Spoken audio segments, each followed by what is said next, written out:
June 12, 2026.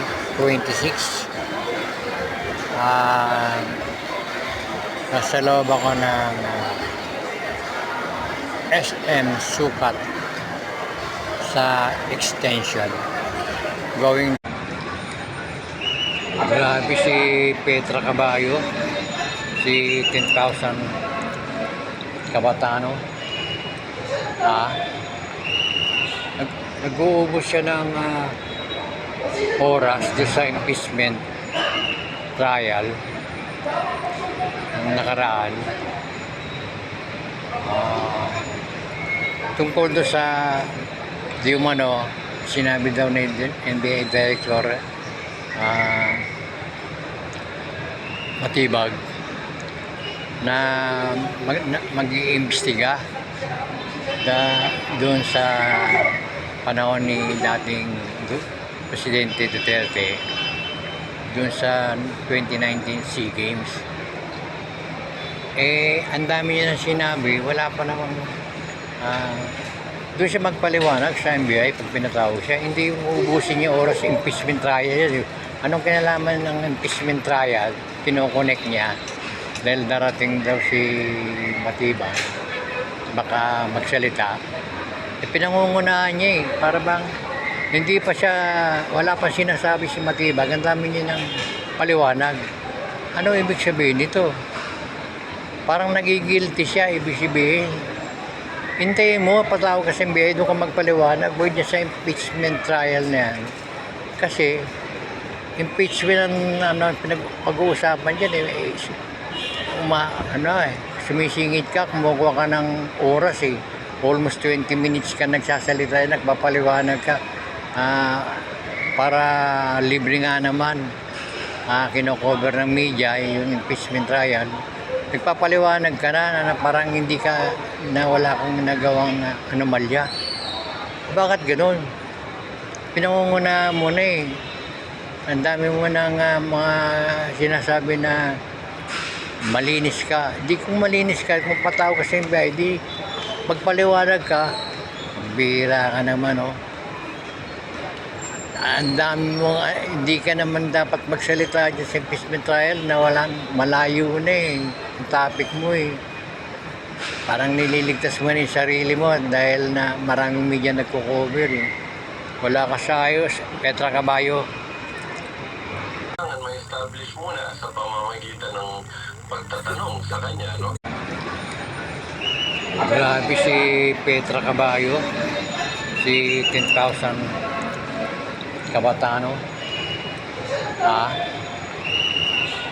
Nag-uubos siya ng oras doon sa impeachment trial ng nakaraan,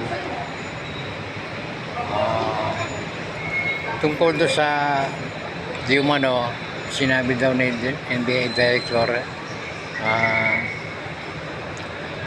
Matibag na mag-iimbestiga doon sa panahon ni dating Presidente Duterte doon sa 2019 SEA Games. Ang dami niya na sinabi, wala pa namang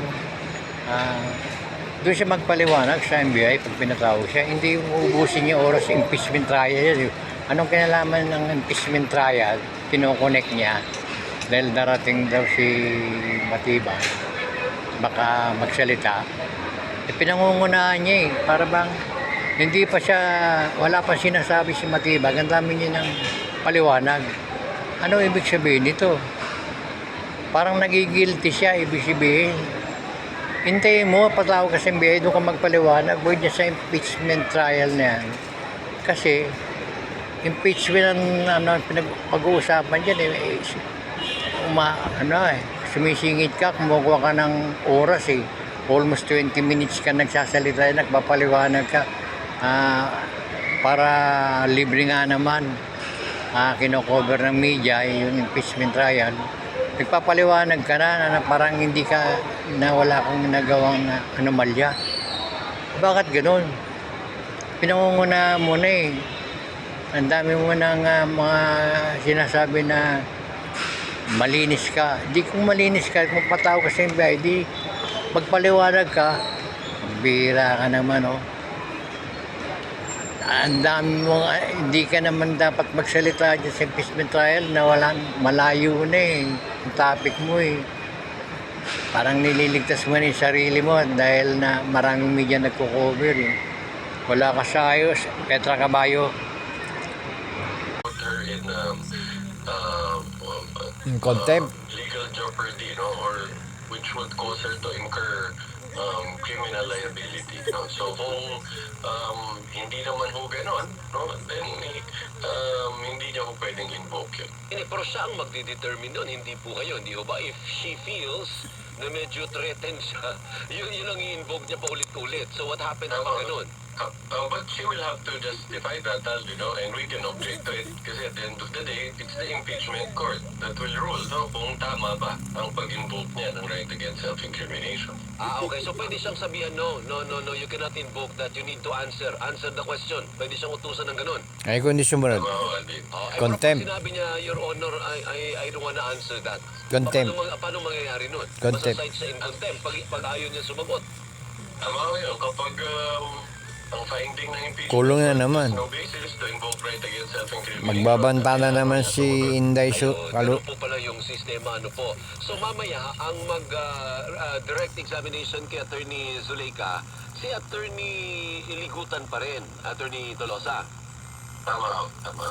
Sa hanggang sa articles na ito, lahat ng Attorney witness dito, Tolosa, care of ang Ligutan. tinatanong. Hindi naman ho, hindi naman ho. So hanggang saan lang si Ligutan? Well, the extent that I Si can Alvin see is tatapusin ho niya.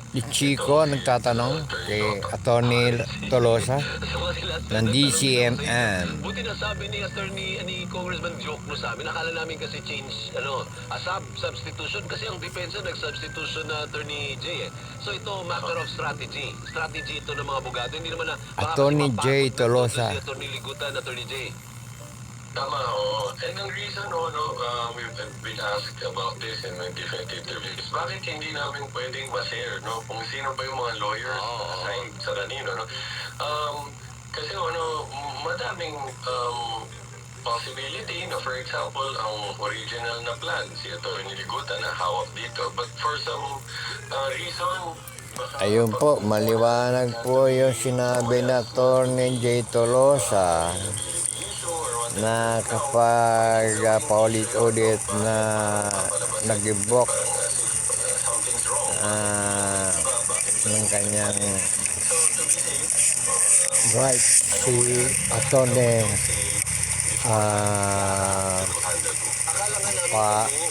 Zuleika Lopez, Chief of Staff ni BP Sara, mamaya July 14, Vicky?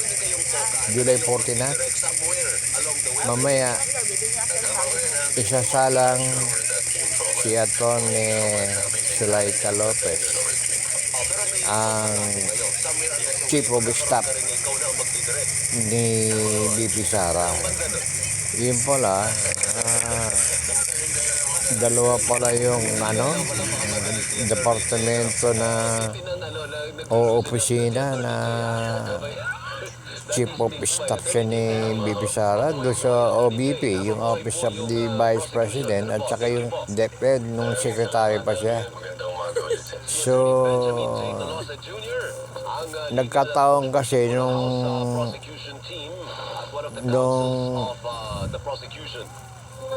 panahon na nung araw na nagbanta si BP Sara kay Pangulong Marcos sa First Lady at saka dating Speaker Martin Romualdez ay kasalukuyang nakakulong in contempt sa House of Representatives si Attorney Zuleika Lopez. Kaya siguro galit na galit si Vice Presidente Sara at nagbanta nga sa Pangulo.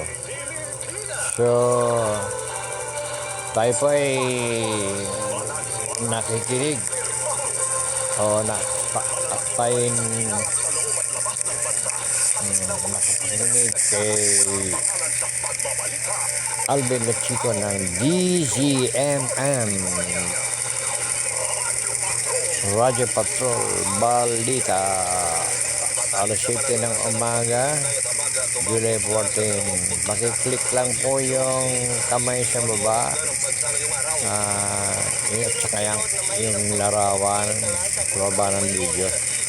At lalabas yung subscribe, pakiclick din po. Maraming salamat po sa inyong suporta sa aking YouTube channel, ang Danilo Bison TV. At meron pa isa, Danilo Vision 2.0. Meron din po akong Facebook page, ang Garja Balita. Maraming salamat po sa inyong panonood at pakikinig. Good day and God bless.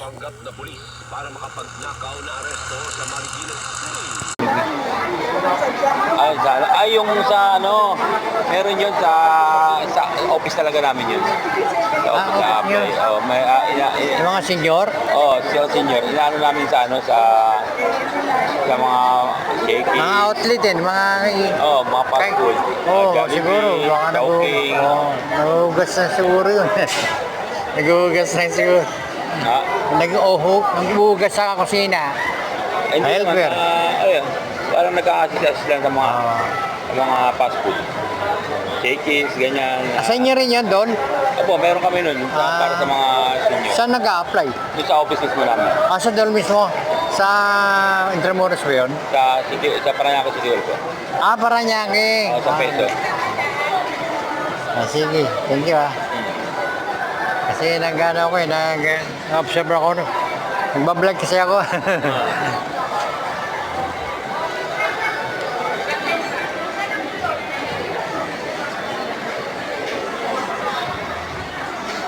Ito, nakapila.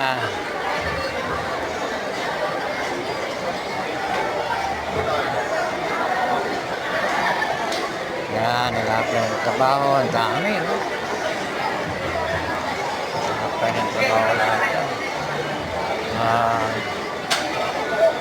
Dito sa SM Sukat. Yun palang dol.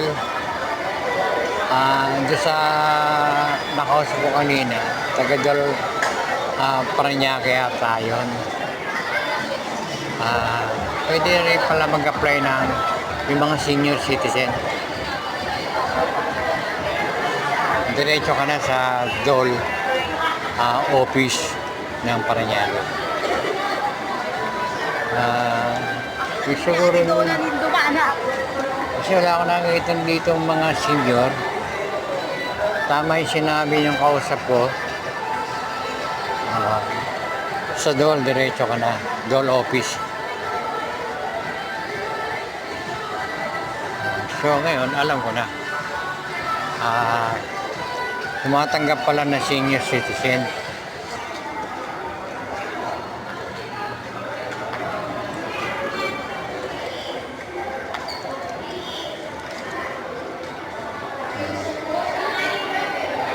Kasi itong administration, Marcos administration,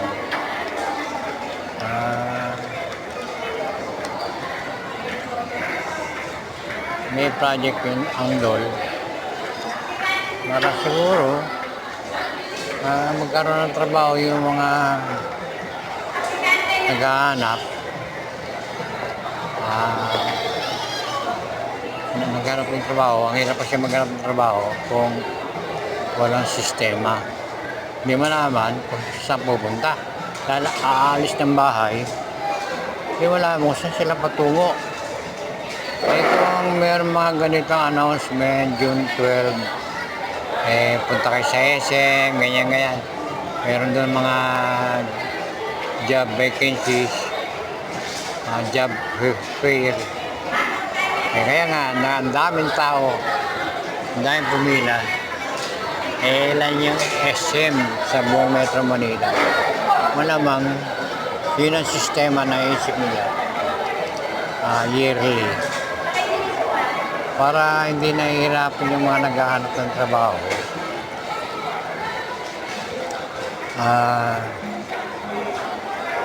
Kasi, minsan, doon sa tawag dito, doon sa office ng DOL, maaaring masikip doon. At siguro may init pa. May init ang panahon. Baka sa labas-labas lang. Eh dito, aircon eh. So, maginhawa. Yung mga naghanap ng trabaho, may mga available form yan, pipilapan. Tapos pilapan yung form.